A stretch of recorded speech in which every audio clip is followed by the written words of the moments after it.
हाँ जी बेटा, ਪਹਿਲਾਂ ਮੈਂ ਬੈਂਡਵਿਡਥ ਤੁਹਾਨੂੰ ਇੰਗਲਿਸ਼ ਦੇ ਵਿੱਚ ਸਮਝਾਈ ਸੀ, but some students face problem, ਤਾਂ ਫਿਰ ਮੈਂ ਪੰਜਾਬੀ ਦੇ ਵਿੱਚ ਰਿਪੀਟ ਕਰ ਰਹੀ ਹਾਂ ਵੀ ਬੈਂਡਵਿਡਥ ਕੀ ਚੀਜ਼ ਹੈ।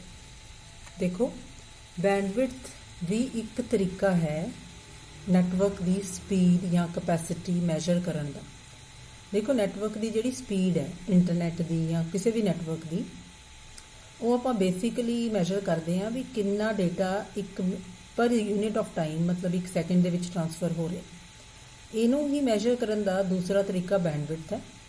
ਇਹਦਾ ਸਿੰਪਲ ਜਿਹਾ ਫਾਰਮੂਲਾ ਇਹ ਹੈ, highest frequency minus lowest frequency, highest frequency component minus lowest frequency component.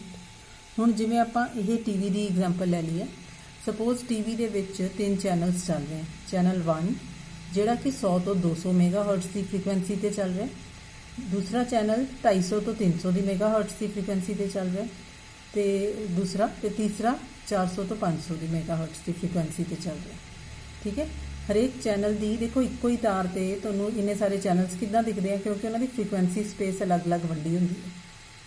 ਠੀਕ ਹੈ, ਤੇ ਹੁਣ ਜੇ ਇਸ ਐਗਜ਼ਾਮਪਲ ਦੀ ਗੱਲ ਕਰੀਏ, ਇਹ 'ਚ ਮਿਨੀਮਮ ਫ੍ਰੀਕੁਐਂਸੀ, ਸਭ ਤੋਂ ਘੱਟ ਫ੍ਰੀਕੁਐਂਸੀ ਕਿਹੜੀ ਹੈ 100, ਤੇ ਸਭ ਤੋਂ ਵੱਧ ਕਿਹੜੀ ਹੈ 500। ਤਾਂ ਇਹਦੀ ਬੈਂਡਵਿਡਥ ਕੀ ਹੋ ਜਾਏਗੀ 500 ਮਾਈਨਸ 100 ਦੈਟ ਇਜ਼ 400 ਮੈਗਾਹਰਟਜ਼। 400 ਮੈਗਾਹਰਟਜ਼ ਇਹਦੀ ਬੈਂਡਵਿਡਥ ਹੋ ਜੇ।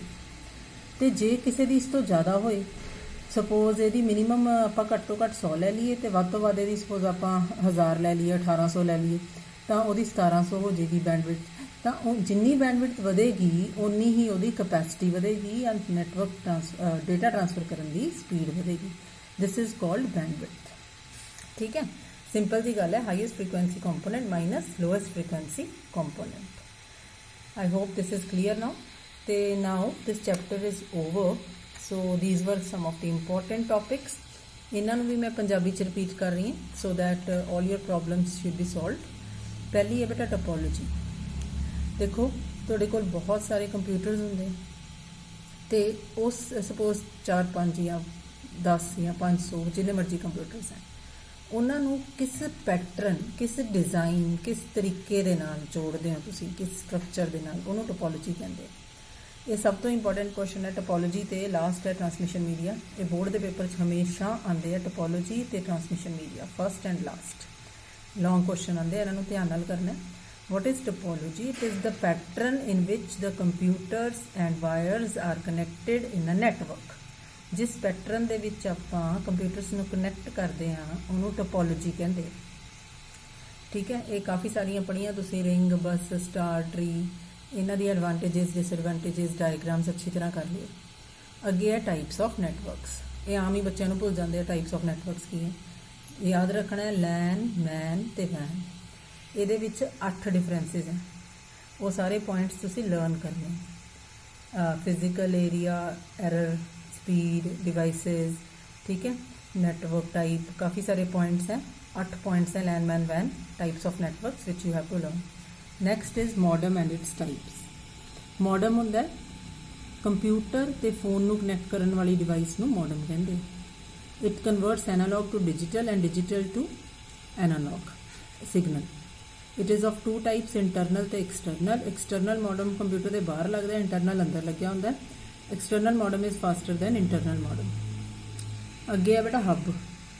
ਹੱਬ ਉਹ ਡਿਵਾਈਸ ਹੈ ਜਿਹੜੀ ਕਿ ਸਾਰੇ ਕੰਪਿਊਟਰਸ ਨਾਲ ਕਨੈਕਟਡ ਹੁੰਦੀ ਹੈ।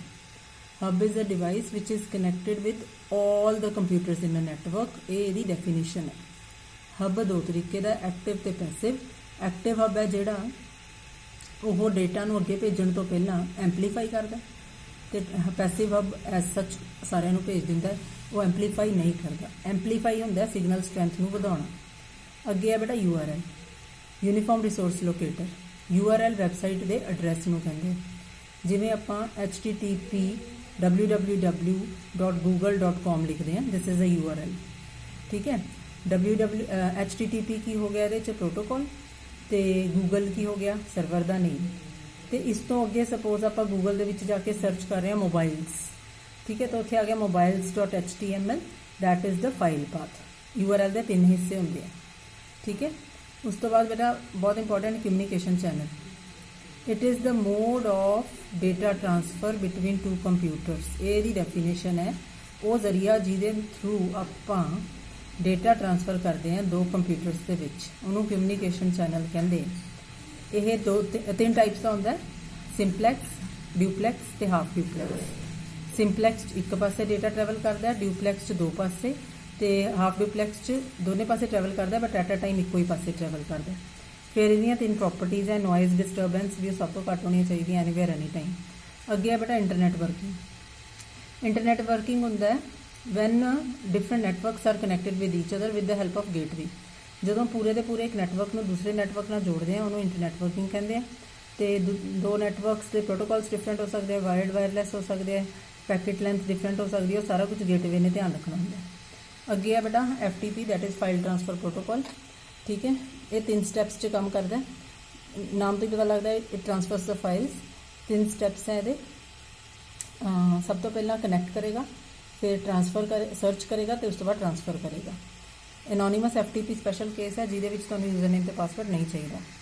HTTP hypertext transfer protocol, it is ਤੇ ਇੱਕ ਹੁੰਦਾ HTTPS secure hypertext transfer protocol. It is used to transfer web pages across the net. ਠੀਕ ਹੈ, HTTP ਤੇ FTP ਦਾ ਮੇਨ ਫਰਕ ਇਹ ਹੈ ਵੀ HTTP ਦੀ ਜਿਹੜੀ ਕਪੈਸਿਟੀ ਹੈ ਉਹ ਘੱਟ ਹੈ, FTP 'ਚ ਜ਼ਿਆਦਾ ਡਾਊਨਲੋਡ ਤੇ ਅਪਲੋਡ ਕਰ ਸਕਦੇ ਹਾਂ। ਡੇਟਾ ਟ੍ਰਾਂਸਫਰ ਰੇਟ ਇਹ ਆਪਾਂ ਹਜੇ ਹੁਣੇ ਕਰਕੇ ਹਟ ਰਹੇ ਹਾਂ, so I am not going to revise give you a review of this. Data transfer rate bandwidth ਹੈ ਇਹਦੇ ਵਿੱਚ ਤੁਹਾਡਾ ਬਿਟ ਰੇਟ ਹੈ ਤੇ ਬਾਡ ਰੇਟ ਹੈ। Baud rate is the number of transactions. ਠੀਕ ਹੈ, bit rate is the number of bits transferred per second, KB, MB, GB, TB. You can see my previous videos. Then transmission medias, very important topic. ਇਹਦੇ 2 videos ਮੈਂ ਪਹਿਲਾਂ ਵੀ ਭੇਜੇ ਸੀ, ਹੁਣ ਦੁਬਾਰਾ ਭੇਜ ਦਿੰਨੀ ਆ। ਠੀਕ ਹੈ, guided ਤੇ unguided, guided is wired and unguided is wireless. And I may have left a few topics, so please revise them carefully. That's all.